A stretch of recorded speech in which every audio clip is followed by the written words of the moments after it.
Assalamualaikum warahmatullahi wabarakatuh. Alhamdulillah wassalatu wassalamu ala Rasulillah thumma amma ba'd. Sahabat Tarbawi, santriwan santriwati yang salih salihah, hafidhah luar dalam rahimakumullah. Berjumpa kembali bersama kami di IKT Islamic Channel, channel kaum awam. Masih bicara tentang pendidikan, masih lanjut di mata pelajaran akhlak. Alhamdulillah pada pertemuan-pertemuan yang lalu kita telah selesai membicarakan tentang muqaddimah, ya, pembukaan, dilanjutkan dengan pengantar KBM. Harapannya mudah-mudahan itu bisa menjadi modal yang berharga, menjadi pondasi yang baik untuk kita membicarakan bab inti dari mata pelajaran akhlak ini yang kita ambil dari kitab Mukhtasar Riyadhis Shalihin yang disusun oleh beliau Al-Ustadz Mu'in hafizahullahu ta'ala. Kemudian pada pagi hari ini insyaallah kita akan membicarakan bab pertama, yakni babul ikhlasi wa ihdharin niyyati fi jami'il a'mali wal aqwali wal ahwalil barizati wal khafiyyati. Judul yang lumayan panjang ya, cuman ya bisa juga disingkat babul ikhlasi. Cuman kita mengedepankan yang lengkap karena inilah yang sesuai dengan kitab aslinya. Ya. Apa itu? Babul ikhlasi wa ihdharin niyyati fi jami'il a'mali wal aqwali wal ahwalil barizati wal khafiyyati. Maknanya kurang lebih adalah bab ikhlas dan menghadirkan niat di seluruh perbuatan, perkataan serta kondisi yang tampak dan tersembunyi. Ya itulah artinya. Jadi artinya juga lumayan panjang. Tapi kalau kesulitan untuk mengingatnya, sementara antum ingat saja babul ikhlasi. Bab ikhlas. Gitu ya.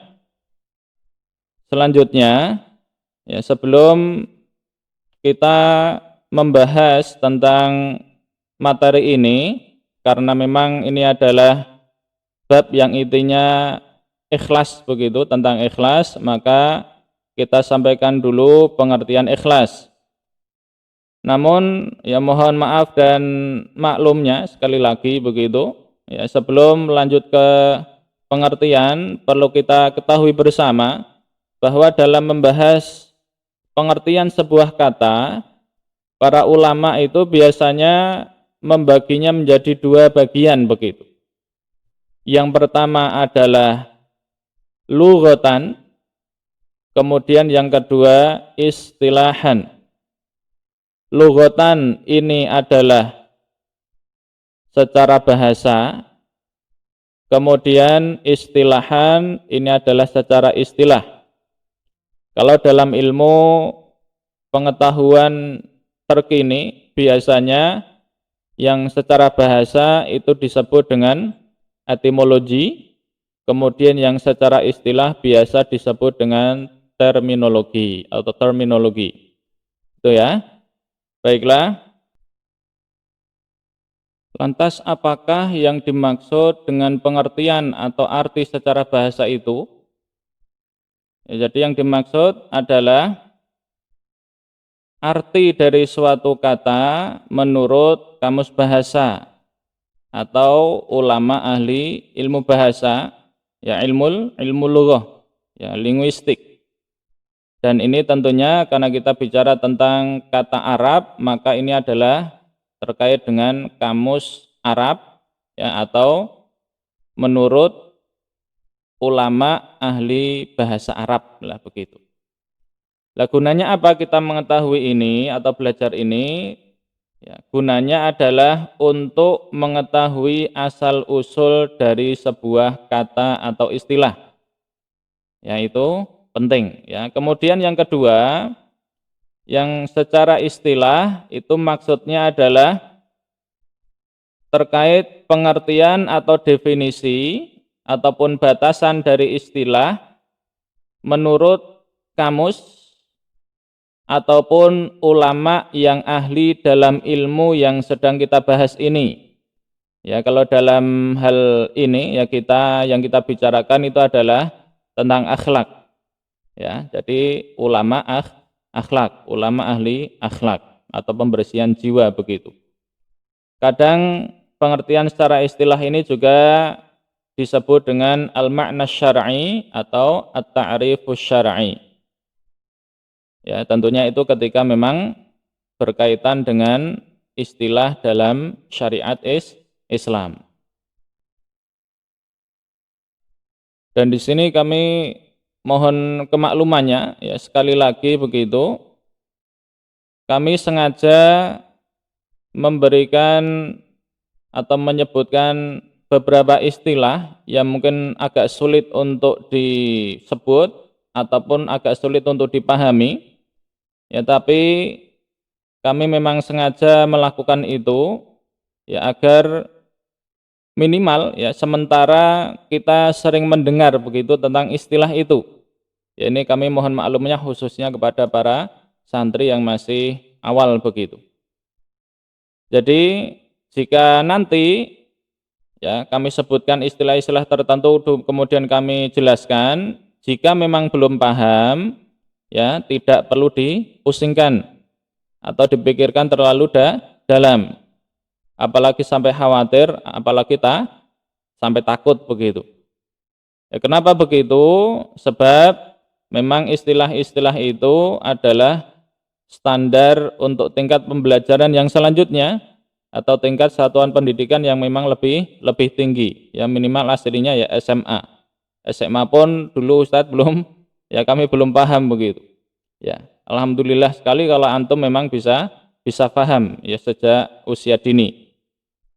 Dan memang sesuai pengalaman kami, istilah-istilah tertentu yang sulit dipahami di awal belajar, ya jika diperdengarkan terus-menerus, ya istilah itu, kemudian juga dijelaskan terus-menerus berkali-kali, maka nantinya, ya insya Allah akan semakin mudah untuk dihafal, itu pertama, ya dan selanjutnya, sesuatu yang sudah dihafal itu relatif lebih mudah untuk dipahami, yaitu sesuai pengalaman kami maka kita ya praktekkan di sini begitu. Lalu kemudian dari situ tadi yang nantinya wajib dipelajari dan dihafalkan ya itu adalah pengertian ikhlas secara istilah ya yang cukup secara istilah saja. Ingat ya hafal dengan benar, ya hafalkan dengan benar dan bisa menuliskannya juga dengan benar. Jadi tolong tulisannya juga dilatih.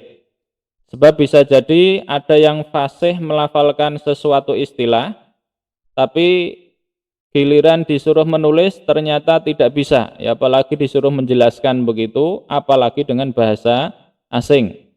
Dan kasus ini, ya kasus seperti ini sayangnya ya terjadinya tidak sedikit ya baik di kalangan santri ya, apalagi di kalangan masyarakat awam.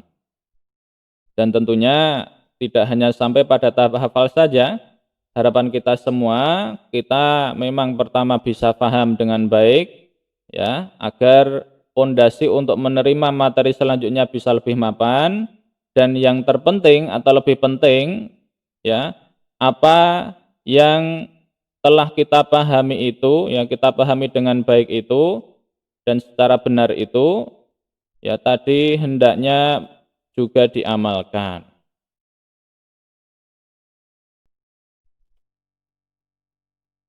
Ya, begitu ya. Jadi mohon maaf ini prolognya jadi panjang sekali, ya mudah-mudahan itu lebih berkah dan manfaat. Sahabat Tarbawi, sekarang kita masuk ke pembahasan, yakni pengertian ikhlas.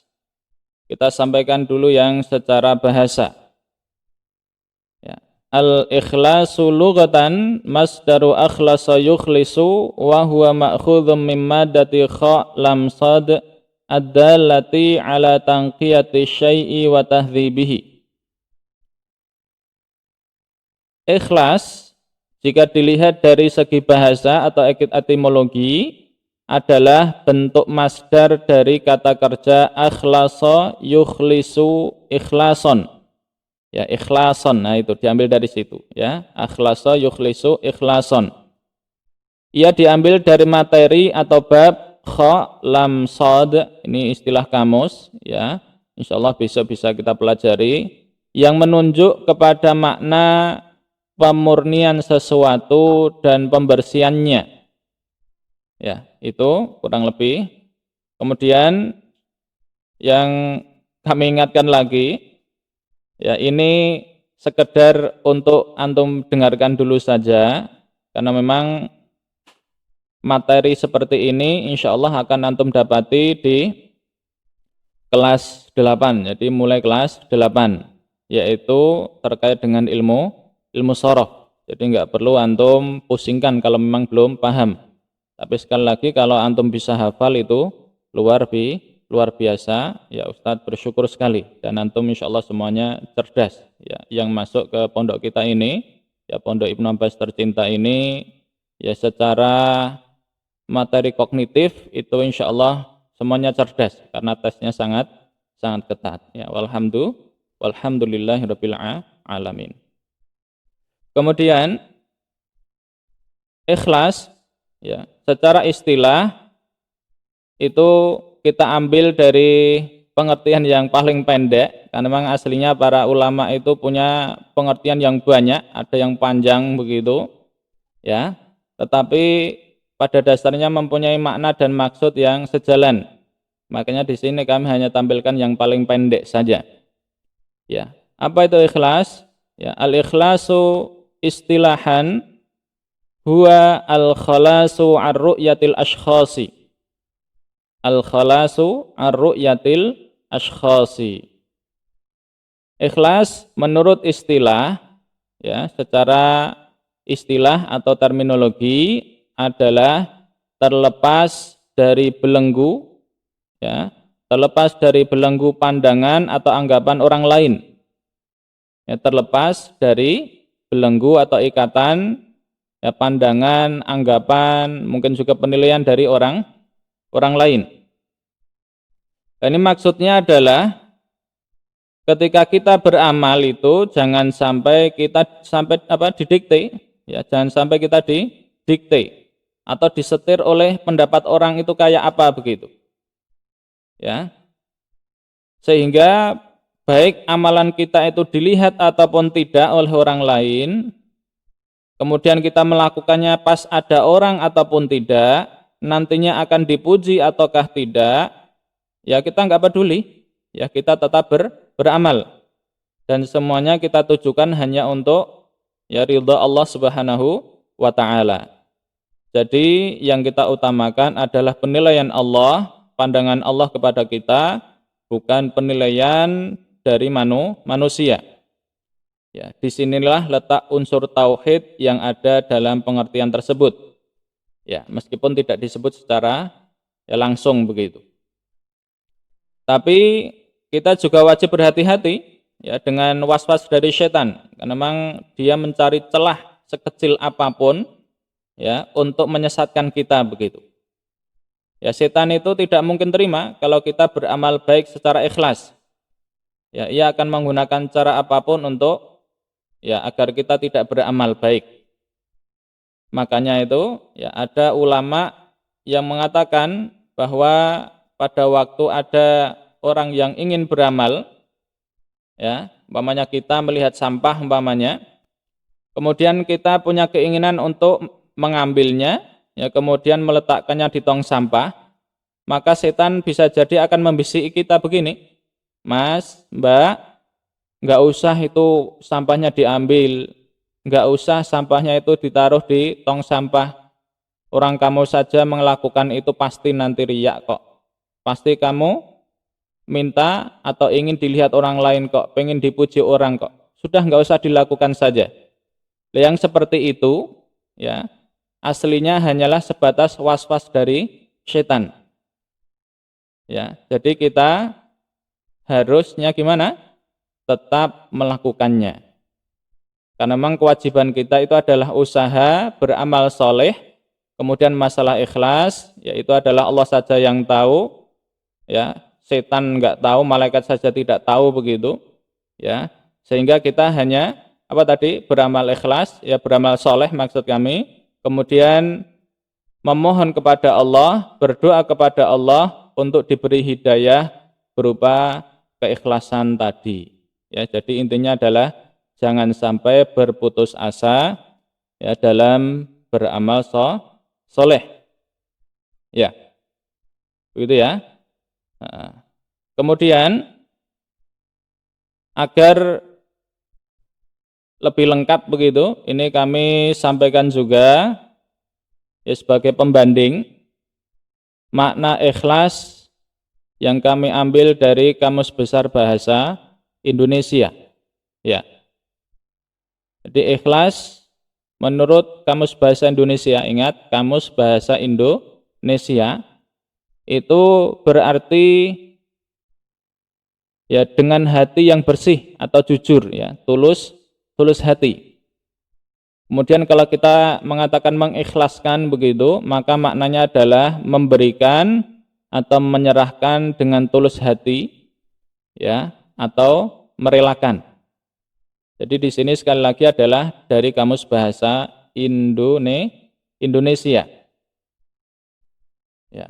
Akhirnya kita pun kemudian tahu bahwa istilah ikhlas yang sudah diserap dalam bahasa Indonesia ini secara makna ya tidak bisa sepenuhnya kita samakan dengan ikhlas secara syar'i yang tadi kita bicarakan ya, secara istilahan tadi ya, sebab di situ tidak ada unsur tauhidnya ya, hatinya tadi sudah dapat ya, qalbunya sudah dapat, tetapi tauhidnya tidak ada. Jadi jika dalam dalam bahasa Indonesia atau mungkin ada orang yang berkata begitu, orang itu ikhlas ya, maka maksudnya itu adalah orang itu berhati tulus ya, dia husnudzon begitu ya, siapapun bisa. Tapi jika kita bicara tentang ikhlas dalam agama Islam, maka itu hanya berlaku untuk orang Islam saja ya. Selain itu yang tahu apakah orang itu ikhlas ataukah tidak ya ketika beramal hanyalah Allah Subhanahu wa ta'ala saja. Ya, begitu ya. Ya, sahabat Tarbawi rahimakumullah, kiranya demikian saja yang bisa kami sampaikan ya sementara ini terkait dengan pengertian ikhlas ya khususnya. Kemudian insya Allah kita akan lanjutkan materi kita ya terkait dengan dalil-dalil tentang ikhlas ini ya, baik yang dari ayat-ayat Al-Quran ataupun yang berasal dari hadis-hadis Nabi Muhammad sallallahu alaihi wasallam ya, as-sunnah an-nabawiyah al-mutahharah.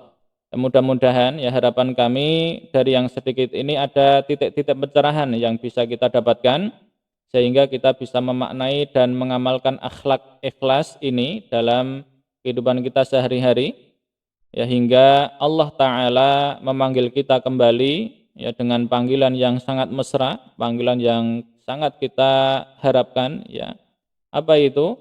Ya ayyatuhan nafsul mutmainnah irji'i ila rabbiki radiyatan mardiyah fadkhuli fi ibadi wadkhuli jannati. Ya, demikian kita tutup majelis ini. Allahumma iyyaka na'budu wa iyyaka nasta'in fahdina siratal mustaqim. Subhanakallahumma bihamdik asyhadu an la ilaha illa ant astaghfiruka wa atubu ilaik. Jazakumullahu khairan katsiran. Wassalamualaikum warahmatullahi wabarakatuh.